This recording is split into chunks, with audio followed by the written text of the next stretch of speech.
Welcome to Americana Quill, writer to writer. Please like and subscribe and tell a friend that likes to subscribe. Today, my guest is a lady who is a newbie who is in the final stages of putting some finishing touches on her debut book, Captive in Plain Sight, that chronicles some important and deep moments in her life. Ladies and gentlemen, I want to welcome Jimenez-Robertson. Hi, everyone. Like Brinton said, I'm Denytza-Robertson. How you doing today? I'm doing well. How are you? I'm good. Just happy to, talk to you and see how you're doing. As I see, you're doing good, it looks like. Yeah. All is well considering everything that's going on, right? So yes, absolutely. So I guess my first question that I like to ask, since we're in this time of uncertainty, how's your family and during the times of the pandemic? Well, thank God my family is doing well. Obviously economically and financially, right? Things got a little crazy for us, but that goes for everyone else, right, in the entire world. So it was a little difficult, but thank God, we were able to come together and deal with things that we needed to deal with in order to survive in this craziness. And as you know, I have a 12-year-old daughter, so that was a little challenging for myself because, explaining all these things that's going on and, how she needs to take care of herself. And now she's going to school virtual. That's been a big job, but thank God all's been well and we're healthy. So. Right. Well, that's beautiful. So I guess my first question is that you being a new author, does writing naturally energize you or does it exhaust you? No, it energizes me. It definitely brings this beautiful part out of me. It definitely is within my own time where I'm focused. When I'm done, sometimes I could be done in 20 minutes, sometimes I could be done in an hour or three. But when I am done, I feel this relief. So it's been very self-therapeutic for me. So yeah, it's been good. It's a good energy. I don't feel exhausted. Although I've had moments where I'm writing a chapter that's very difficult for me and I have gotten emotional and that could exhaust me a little bit because I'm just reflecting back on those stories. So in those moments, yes.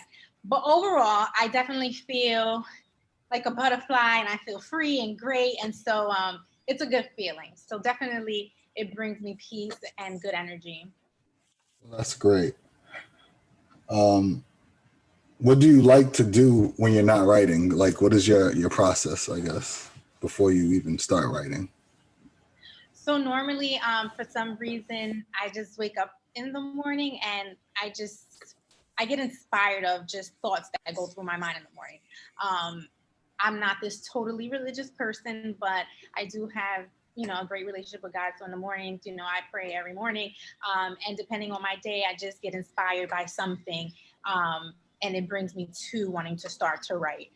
There's a lot of times where I may not have the time to write, but I'll jot something down or I'll write it in my notes in my phone just because I want to keep that as a reminder, like I want to put this part in my book.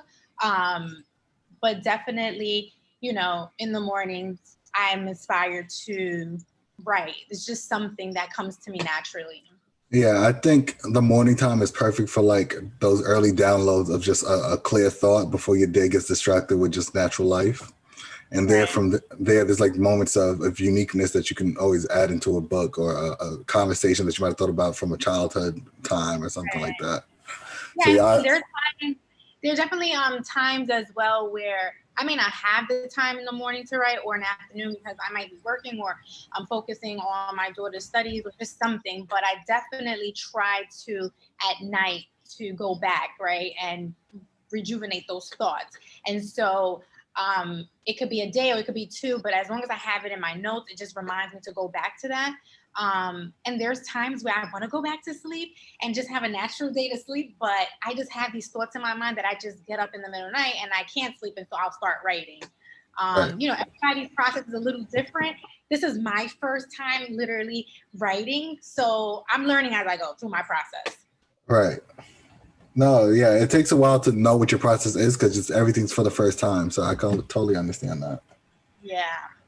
So although you're writing a memoir and like a nonfiction, what do you think makes a good story? What makes a good story? I believe that you have to capture your audience, right? A good story is someone reading a page and not wanting to like stop reading because they're just like so into it. And then there are times where you have to read a little bit more, right, to capture and want to read more. But I find it that for myself, when I have read other people's books, there are times where I'm starting to read and I'm like, I don't want to let this book go. And I just want to spend the whole day reading and just finishing it in one day. That's a good book. Right. That makes a good book.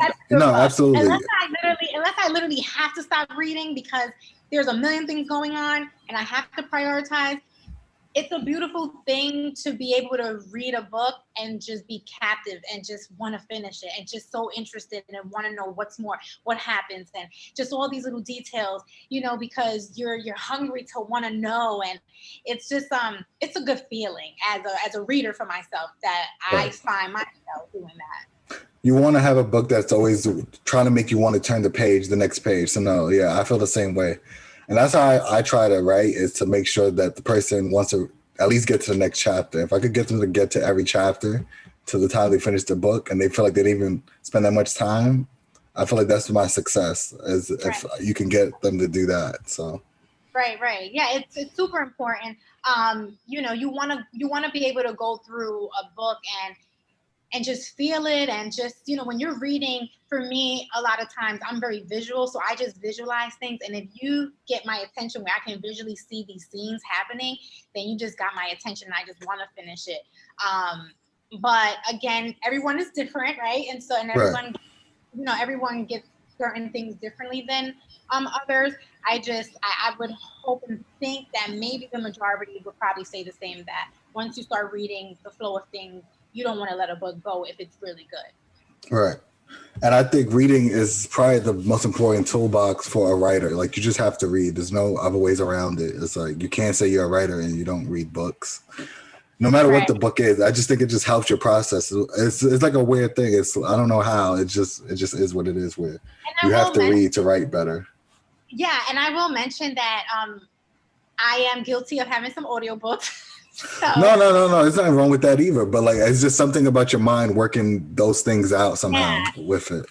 So I do have some audiobooks, but I have to tell you, the feeling of holding a book and just sitting there and just having that moment versus being in your car and listening to the audio, it's so different, right? And I feel like I kind of just want to skip the process and I want to go audio because maybe I don't have time to sit down and read the book, and I'm just like, I just want to read this, I want to hear it and see what it's about, right? And then it gets to a point where I'm like, you know what, after I did the audio, like, I want to purchase the book and read it and just like, see how both of them work. I don't know, it's just weird, but I just want to see if the audio matches, right, what I'm reading, and the storyline is go the same way. And so it changes the mood if from when you're reading it in your head and you hear someone else reading it and the way they might project it. So no, I totally get what you're saying. Yeah, absolutely. Yeah.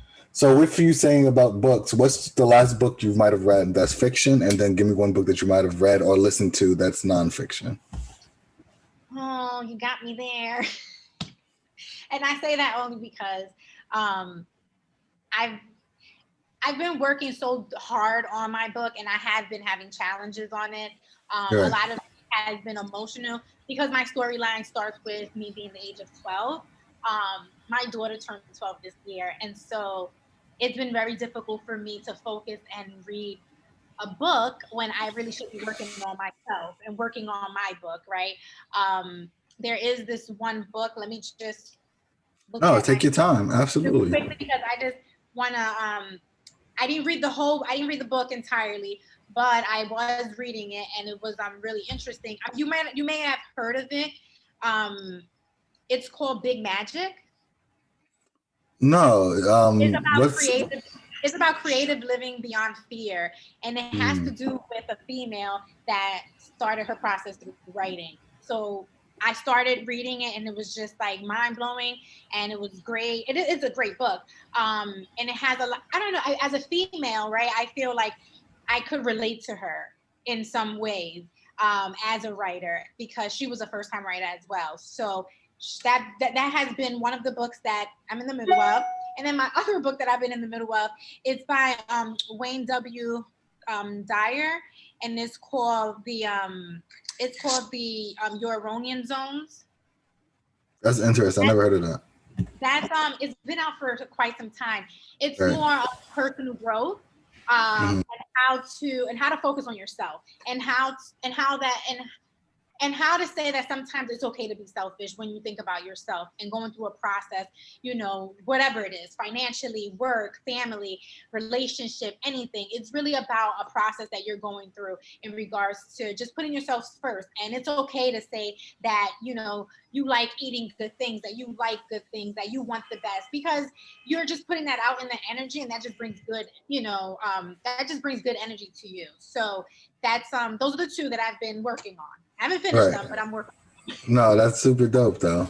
Yeah, the book I just finished the book actually late last night, called Revenge in the Capital. It's actually from a new author called B. Ivy Woods, and it's like a series. It's interesting. It's kind of like a local Olivia Pope kind of like of Scandal.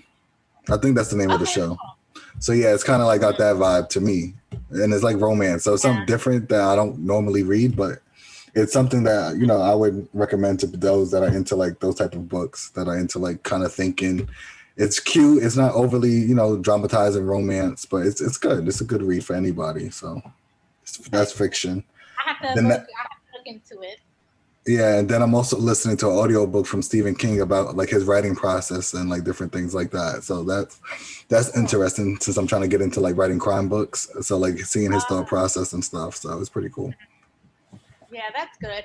I definitely feel like any beginner writer, for myself or any writer, I think it's always good to read or listen to someone else's process, because sometimes you need that feedback, and it's nice to hear that you can relate to other people. Sometimes for myself, I would question myself as a writer. I would question certain things like, am I done? Or do I need to add more takeaway? And so I had I had time of, just kind of fighting myself with that a little. Yeah, but we've had those conversations off this platform where we talked about just different nuances of just knowing. You feel it when you finish, right? It's like it's okay to like extend it for part 2 at a later date. It don't all have to be in one book. So we've had those conversations. So yeah, it's something that I think every writer is like. It's like a feeling. There's no right or wrong answer, but you don't want to overwrite where you're like disturbing your reader from wanting to finish the book. You don't want them to feel intimidated also. So it's a fine balance. And me being able and being honored to like read your first draft, I think you're almost there. Like I think you really got a lot of it there. Yeah, it's been a process. It's been a process. Oh, you're amazing. It's been a good process. It's been good. It's been challenging. I've learned a lot through my journey of writing. As my purpose for it. So yeah, it's been good. I would just say for those that whenever you do release the book, it's a needed read. Like it will put a lot of things in perspective, not just your journey, but like a lot of different women's journey, And yeah, absolutely. I was having a great conversation with an amazing friend, and through prayer, I was just saying how, I just asked the Lord to guide me through my process, because only He knows where my heart falls with me writing this book. And it's not only for me, it's not only for my daughter, but it's for, all of the young women out there that could relate to my process. And, if I can help at least one girl in a million, I think I've done a lot, and I would be definitely happy with that. So, yeah. I don't think you could. I think you also help young men just understand there's things that we will never understand. So it's like an insight of those thoughts that you might have had then that men can now be more sensitive to if they took the time to read your book. So I think that's important too. Although I know you're targeting probably just women reading it, I think a lot of smart men, if they want to, they should pick up your book as well and understand how to be sensitive to not just what is happening inside of a woman's journey in those moments, just being more sensitive overall to our female counterparts. Absolutely.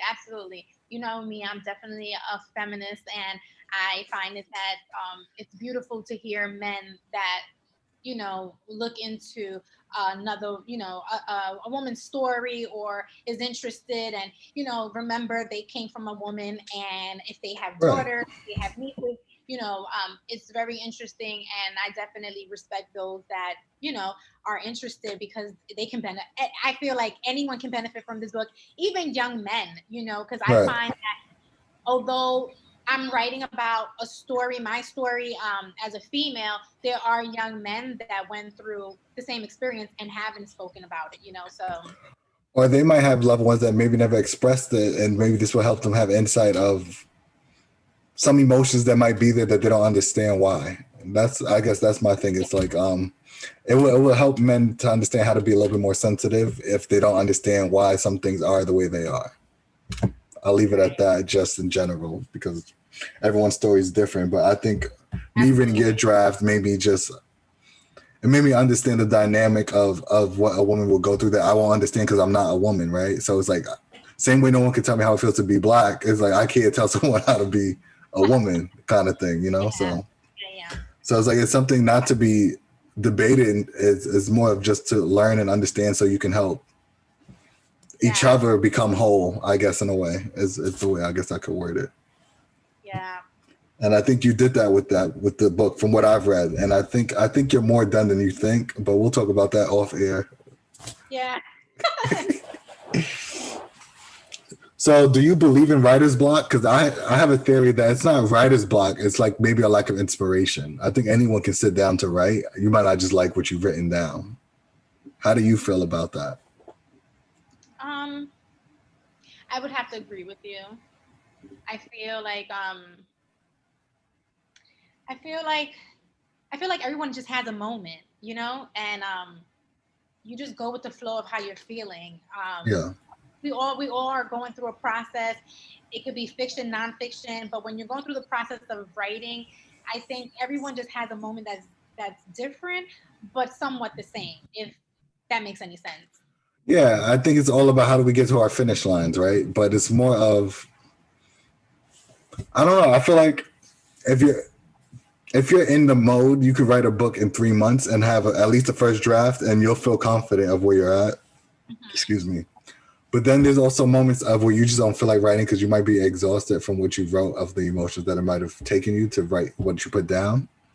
So I don't know if that's considered writer's block, but it's like people will definitely take their time away from it probably after writing such big pieces. Yeah, I would say that I personally have taken a lot of personal time away from writing, especially when I wrote this one chapter that was really deep for me, Yeah. because not only was it deep, but I was going through a process of reflecting on myself, right, as a young woman, and seeing my daughter being that age and growing up. And so I believe after I finished that chapter, it emotionally did drain me. And it took me time to go back, right? It took me time to go back and to realize that, it's okay to take your time. But I'm so detail oriented, and I'm such a, I like to give it 110% all the time, and I push myself to no limit. And that's just, that's who I am. I'm like my worst nightmare because I'm just always like, it has to be done. It has to be done. It has to be done. And so I did create somewhat of some stress on myself, because I wanted my book to be out on my daughter's birthday, 2020. And so that was a little frustrating for me, but overall, look at everything that happened as well. Things happen for a reason. Maybe it just wasn't my time. And so now we're going into 2021, and maybe that's my time. And so I'm hoping that 2021, I'm able to publish and share that. And at some point, see myself doing some tours or doing something. No, absolutely. I mean, this podcast probably won't come out to January or late February. So I could imagine that by that time if you're ready, you'll be ready, because I think you're really further along than you think. I'll tell you this all the time because I love you and I know that it's true. But I really feel like you're closer than you think.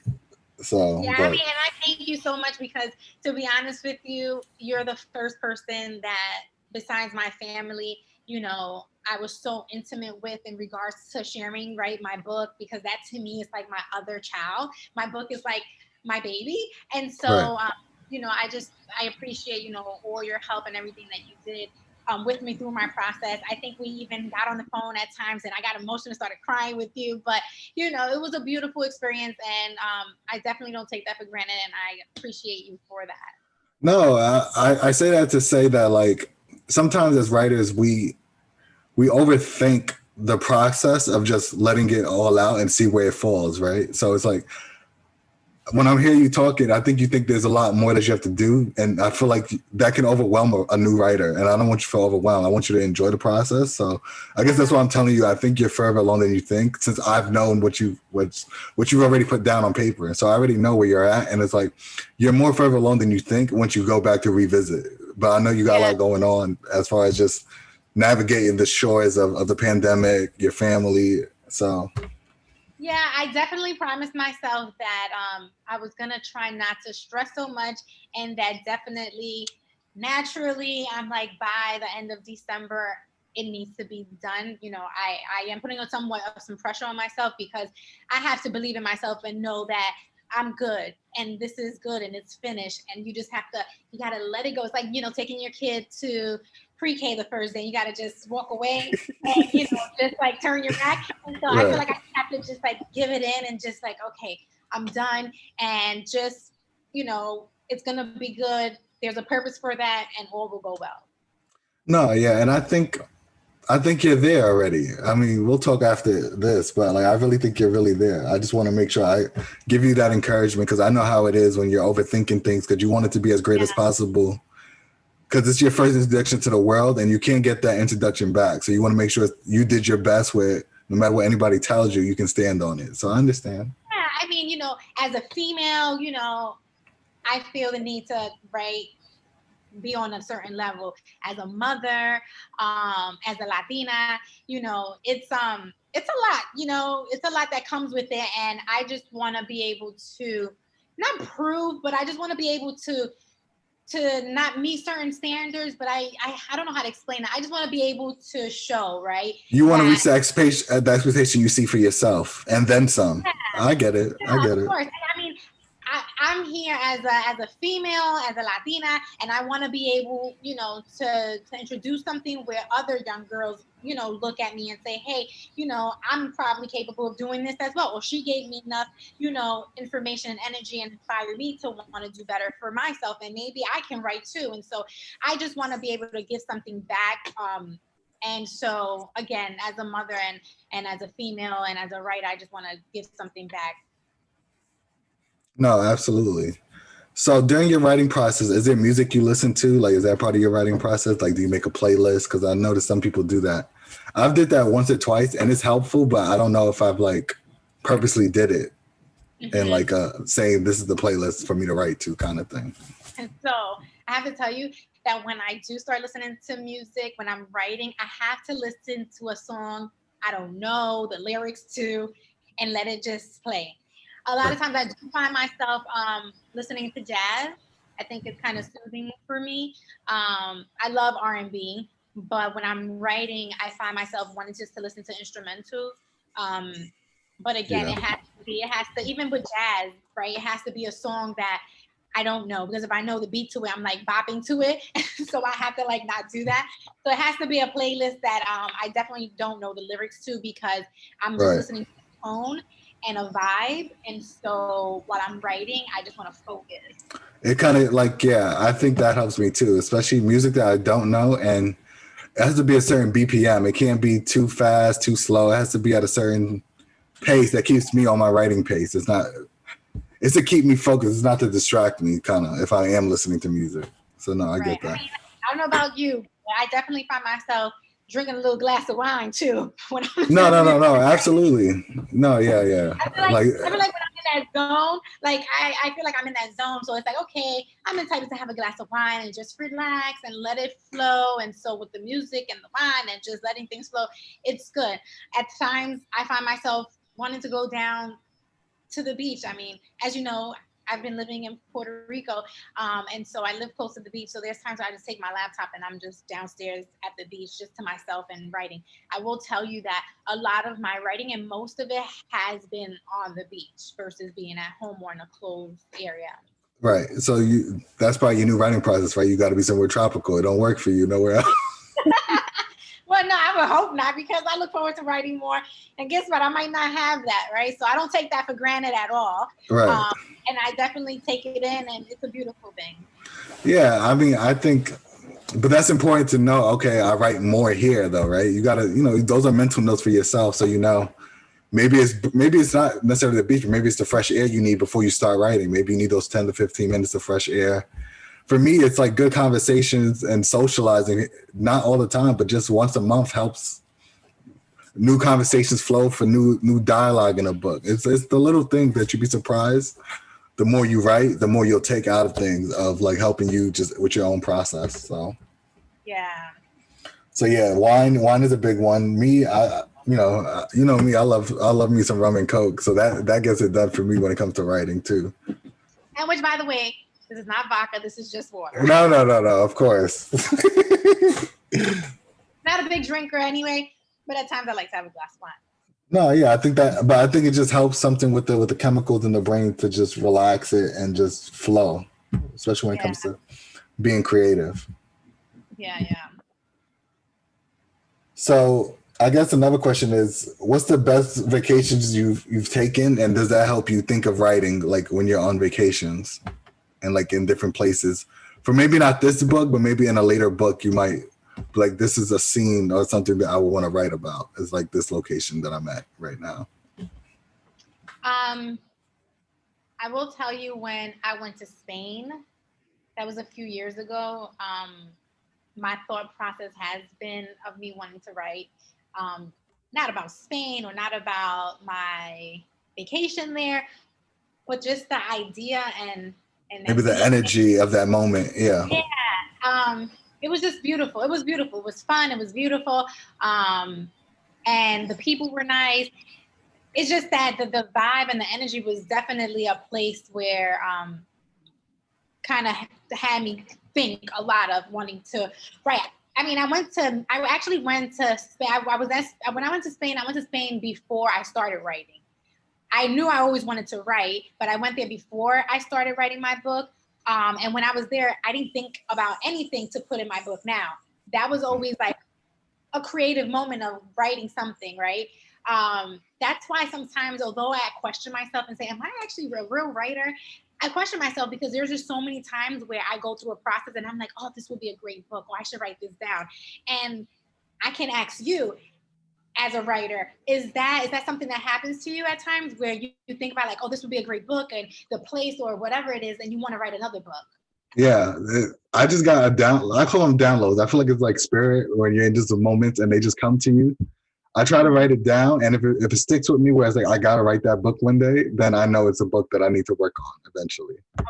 So I kind of have a list of book titles, and then from there I'll just pick one, and then if the thoughts and the flows of things start to resonate with me, then it's like, all right, time to write this book, and I'll start working on it. How you go by the title? That's pretty interesting. It's different things, right? Sometimes it's a title, and then it's like, do I get the beginning of how I want the book to start? And then if I know the ending, then I can find, the fun part is finding the maze through the middle for me. So if I know my beginning, I know my end, then the middle is fun, right? So yeah, it's like if I get those two things in a title, like I'm pretty much set. I can create an outline out of that and then write the story. Because what I've learned is that there's only but so many stories you could tell. It's just the details that are different, right? So I always say this as an example, like romance or romantic comedies. It's boy meets girl, boy loses girl, boy gets girl back. It doesn't change much besides the details within those stories. Like like it's predictable. Yeah, like, but that's what keeps people wanting it, right? It's like the reader wants them to get back together, and why do they get back together though, right? Those are the things that you have to find out, but those things don't change. Because for me personally, I think not that I had a hard time coming up with my book title, but it was the challenge because I wanted it. I wanted to feel it. I wanted to capture the eye. I wanted, for when the eye is captured, for someone to identify with that or even question it and look at it and be like, I wonder what this is about, right? Right. So yeah, it was a little challenging for me because I felt like I needed to feel it. I needed to breathe it, eat it, live it, and just say, okay, this is good. This is going to capture that person's eye. And so no, absolutely. And I think you had a few working titles and you landed on the one you have now, which was like, it made sense, especially after I read the draft. I was like, you know what? No, that makes perfect sense. Yeah. So no, I think everyone's process is different. Like my first book, The Dreamer, The Boy Called 22, was just it's like me going for the dream of even writing is kind of like what the title is about, even though that's not the book. It's like you damn if you do, you damn if you don't. So it's like a catch 22. But if you caught it, then you know you're willing to try to obtain it, right? And that's what any type of coming of age story is about, trying to obtain something. So that's kind of that process of how that title came about. But like all the titles, I think once you get a good title in your head, like I don't know, it just helps me flow easily. I can't explain it. Absolutely, I would agree with you. Yes. Yeah, so I can see that happening. Mm-hmm. So, do you have any questions for me? Because I don't want you to feel like you're being interviewed. I want you to feel like it's a real conversation. No. That's all. No, I'm going with the flow of things and asking you questions back. But no. As of now, I don't have any questions. Okay. So yeah, I guess titles is my process sometimes after a download, and then from there, beginning, ending, and then navigating through. So like with a crime series, if you already know, like I already told you how rom-coms and comedies work, kind of. Mm-hmm. So crime series is more of like seeking revenge and why this person wants revenge for what was done to them, right? And there's like a little bit of backstory, but it's like that doesn't change necessarily in a lot of these books. You just don't think about it as a reader because you're into the details of what got them to these points. But like once you understand the structure of the plot, the bones of the plot, you could write as fast as you want or as slow as you want, as long as you get to these particular points. So I think that just comes with time. And now that I've taken the time to master my process of writing, it's like it don't take me long to like know how I want to approach a book. It's just about what are the details for that book. Right. And so what would you say your process of writing, right? So if I asked you how many years have you been writing, do you count from your book, the first book you published, or how do you look at that? I count from the first book I published because then I knew this is what I wanted to do forever. Once I got the book in my hand and I actually read it, it wasn't just like I'm glad I could say I wrote a book. It was like, no, how do I make a career out of this and how do I keep going? And what inspired you to want to start writing? What was like your... I just read 2 books and they've written them so simple that I was like, maybe I can write. But I felt like, I know it wouldn't be easy, but like they wrote it in such a simple way that it made me feel like not discouraged. If I took my time, I think I could write like them.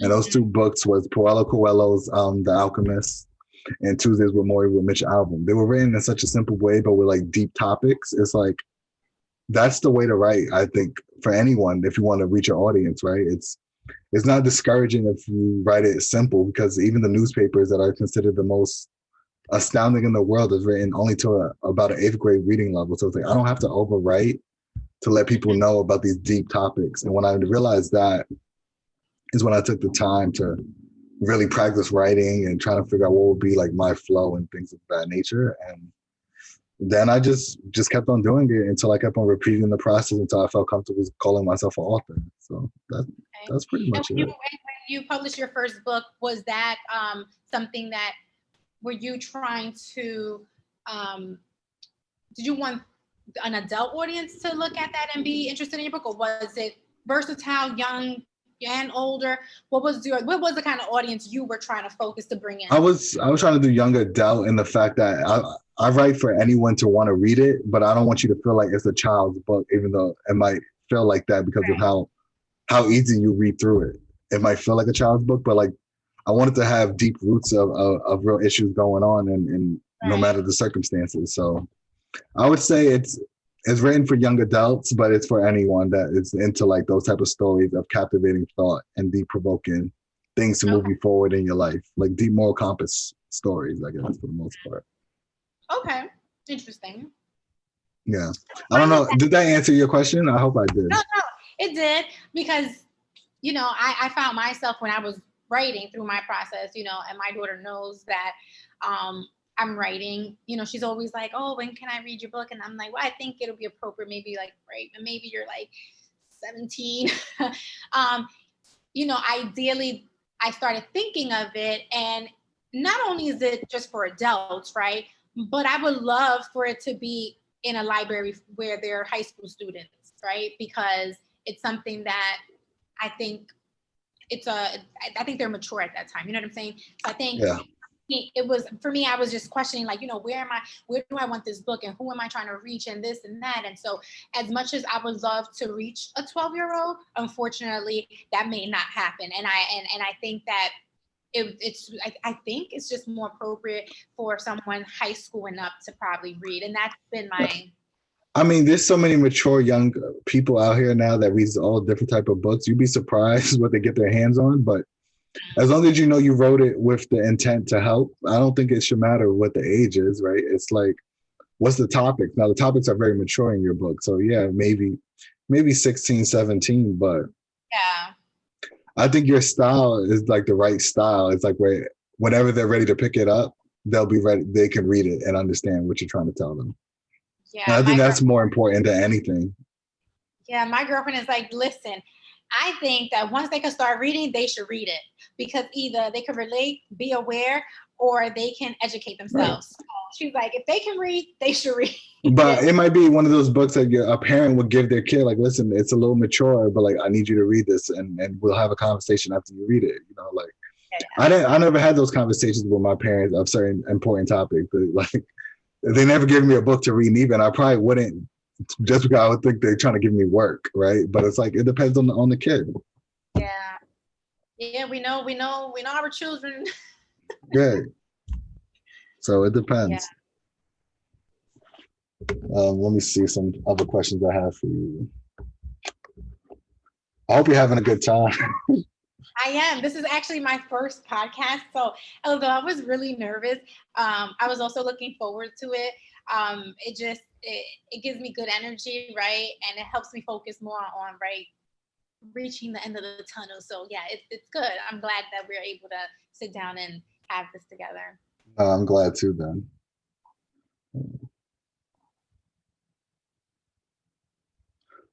What are your hobbies, and does that help you write? Like some of the hobbies you have outside of writing?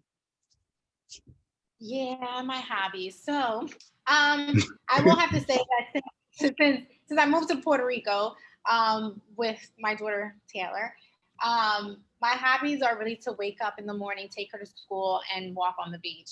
I like walking, if not running. I've been trying to focus more on going to the gym. And besides that, I enjoy taking my daughter to play tennis when, you know, she's playing. I don't play.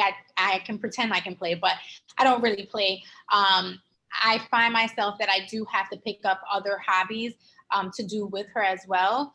But I'm more of I'm a homebody, and if I'm not working and at home cleaning and cooking, doing all that stuff, my time alone, I enjoy walking on the beach or laying out and writing and exercising.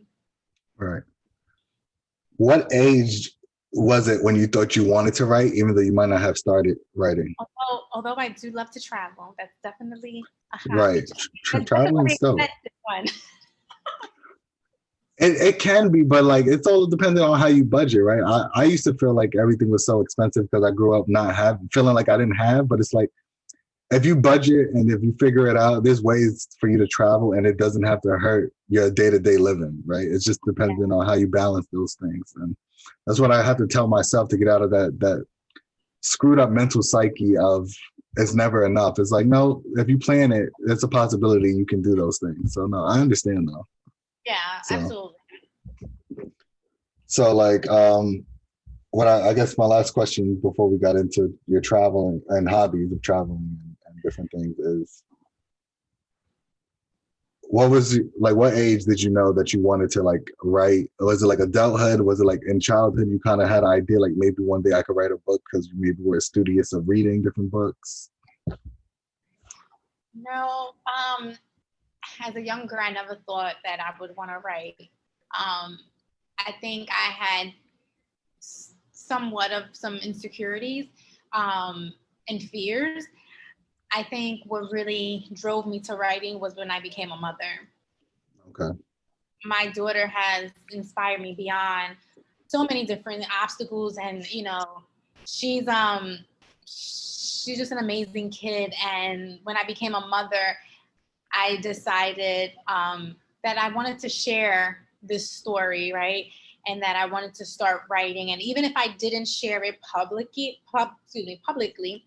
Right. with the world, I always knew that it's something I wanted to write and leave for her to have. Ideally and originally, I started to write just for her to know my story, for her to have something about her mother that came from her mother and not come from anyone else, right? And I wanted her just to know my story. But through the process of writing, I started questioning myself and thinking, and I said, you know, I'm free from certain things that I shouldn't be ashamed of.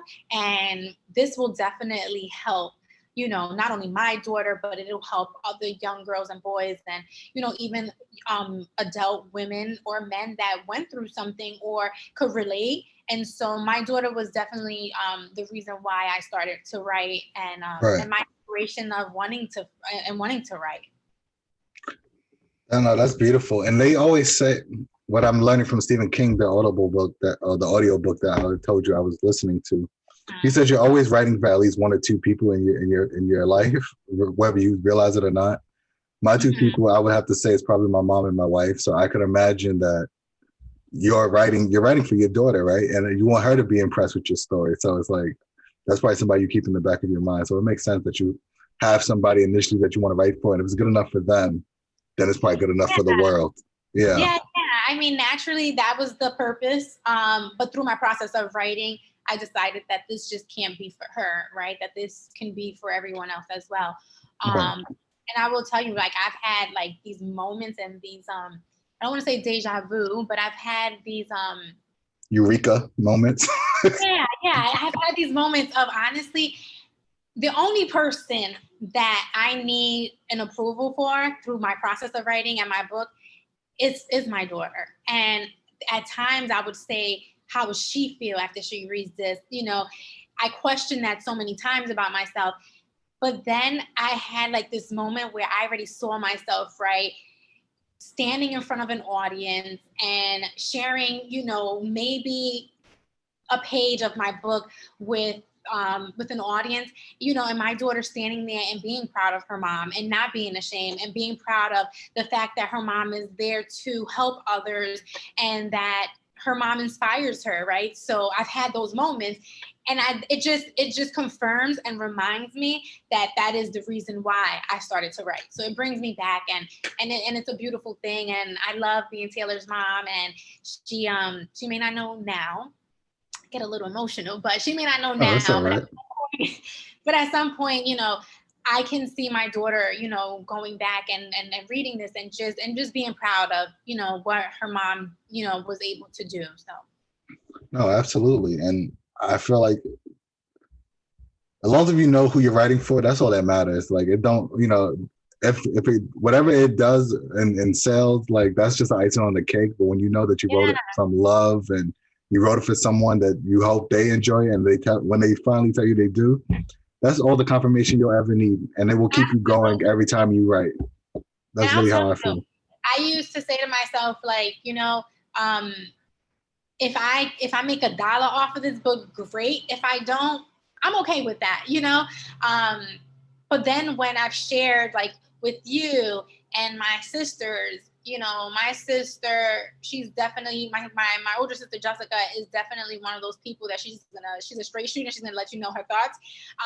And when she read my first draft, she was really impressed, and she was just, oh man, like honestly, she's like, who wouldn't pay for this? She's like, you have no clue how many people, once you start marketing this book, you have no clue how great and amazing you're going to come out with this. She's like, you may not think about the financials, and forget about that. She's like, the fact is that your message is so powerful that people are going to talk about it, and they're going to blog about it or write about it, or, you know, and she's like, and it's just going to flow so beautifully. And I'm like, okay, but we'll see, right? No, totally. But you were flying. That was. And when you sent it to me after I read it, I called you, and I was so hyped for you that like I started cursing as if like I was your middle school basketball coach. I remember that. Actually, I was flying from Puerto Rico to New York, and this flight is 3 hours and 40 minutes, man. And I, in my life, never thought, when I got on that plane, I started writing on paper. And next thing you know, I'm in New York City. I'm like, did I literally write for 3 hours and 40 minutes? Like, I really did this. I couldn't believe it. And as soon as I wrote it, I was taking those pictures and I sent it to you. And I remember that day. I was at the airport getting off that plane, and you called me, and I'm like, oh God, what went wrong? And you were just like, man, what did you say? It was just so beautiful because you was like, man, I remember. Yeah. You was like, you a motherfucking writer. Yeah, because because finally I felt like you knew it then, right, in that moment. So I was like, let me make sure I confirm this for her. Like, there's no more debating it in her mind. Let me make sure she knows this now. Yeah, so that's why I wanted to make sure I did that. And I remember exactly what I wrote, because for some reason that part when I was writing, man, and I was just like, you know what? The hell with this. I need to reach and speak my mind and let it be known. This is how I feel, and this is how I went through a certain process. And I was just like, whatever, it is what it is. Like, this is me, and it is what it is. And when you called me and you confirmed that for me, you was just like, man, I was like, this is how the fuck you write. This is what I'm talking about. That's exactly what I said. I know. Yes, it was amazing. Yeah. It was amazing, and it made me feel whole, and it showed me, it made me understand that you writing for someone to feel what you're writing, and at the same time, I think that when I do write, I find myself when I'm writing, the audience, from what I heard, right? Because only a few people have read my draft. For some reason, the audience have told me that have read my rough draft. They feel that they're there with me. They feel me. They picture it. And for me personally, when I'm reading, if I can picture it and I'm there, that's a good feeling. And so I have been told that my writing allows one to feel like they're there and that they understand and that they feel those motions, and that, then they get it. And so I never saw that beautiful part of me. But definitely, when you told me that when I got off the plane, I felt like, wow. And I have had someone else tell me the same thing. Like, man, when you write, I feel it. I hear it. I feel like I'm sitting there looking at this scene and everything that's going on. And so it's a and you know why I think it's needed? Because for me being a writer, I know how lonely the shit is sometimes. It's a lonely job, writing to yourself, for yourself, until you're ready for people to see it. And then you're hoping to get a certain reaction. So then you're hoping they like it. Like, it's just a lot of a mental thing. So it's like, if I know a writer and they give me the honor to read some of their stuff, I want to make sure that I tell them exactly what I'm feeling and let them know how good it is if it's that good, Because it's a lonely, thankless job until you reach the final point. It's a very egoless thing if you're really writing a true story. Not your true story, yes, but like in general, when you're telling a story where it's like you're just trying to make sure the characters get wherever they need to go, and you hope that you're doing it the best way possible. It's a very thankless job. It's very much egos have to be removed if you're trying to tell the best story possible, and it's a very lonely thing. So me knowing that, I just wanted to make sure I share that with you, because it's like it's not easy. It's hard. It's very hard to be in a lonely place for so long doing that. Yeah. You have no clue what that phone call did for me moving forward. So I thank you for it. No need to thank me. I'm happy that I was honored to read it, and then something just told me, like, I gotta call her. She probably still flying for all I know, but let me call her and let her know, yo, this is what I'm talking about. This is how you write. So I think, no, absolutely. I'm happy to look forward to having someone else, if I can be a mentor to someone else that's writing, I look forward to those days too, right? To help someone else. Definitely the way you've helped me. And so it's definitely something I look forward to, right? For someone to value and respect me enough to want to know my opinion. And I think that's really cool that I can have that moment and read somebody's stuff and call them or email them or text them and be like, oh my God, because it's a good feeling. Like you said, it's lonely. And so when you have someone that's also a writer, coming back and saying like, that was dope, man, it's a great feeling. No, absolutely. So I think this was a great interview. Usually to end it, I do a quote of the week, and lyrics of the week. But do you have any more questions before I close out, just in case? No, I don't have any more questions. I think we're All good. right. Cool. All right. Let me just do the quote of the week and lyrics of the week, and we'll head on out. So the quote of the week is from Isabel Allende, and it's write what should not be forgotten. I felt like that was a very simple quote, but it's you want to write to your best to be excellent. You don't want to just write something just to say you put something out. Especially when you're an independent author, you want to write something that's going to stand the test of the time because you want it to just be here forever. Books is one of those genres where it's not a time, although some things can be set in time. It's like it also helps people reflect back on those moments if it's written well. So that's the reason for that. And then quote of lyrics of the week is from Rhapsody, and it's what's the name of the song? I think it's called Tupac, if I'm not mistaken. To my sisters, I know we on it. I know we on it. I feel your pain. I'm a woman disappointed. They should never take what's never given to them because they want it. I was taught if you love me, you would never cut the corners. What we made in the night, we gotta rise in the morning. We gotta raise in the morning, excuse me. This is sucker and warning. You should never hit a woman. We should have some things in common. So I thought those lyrics was important because although I'm not giving away about your book, I think it's very about women empowerment and being respected. And I think Rhapsody, those lyrics is about her wanting to receive respect from a man and women understanding their value also. I absolutely agree. You know, it does go back to somewhat of what we discussed earlier of a man, right? Not being so insensitive to a woman's process. So right. So those are the reasons why I picked those things out. Then Denytza, I want to say thank you again for just allowing me to just have a great conversation with you. It's been an honor. It's a pleasure. I always love and enjoy talking with you and feeding off of your energy because you're such a beautiful soul. So it's a pleasure, and I enjoyed doing this podcast with you. So definitely next time. Definitely, likewise. I want to thank everyone for listening and liking and subscribing. This has been Americana Quill, Writer to Writer. Have a great day. Take care. Take care.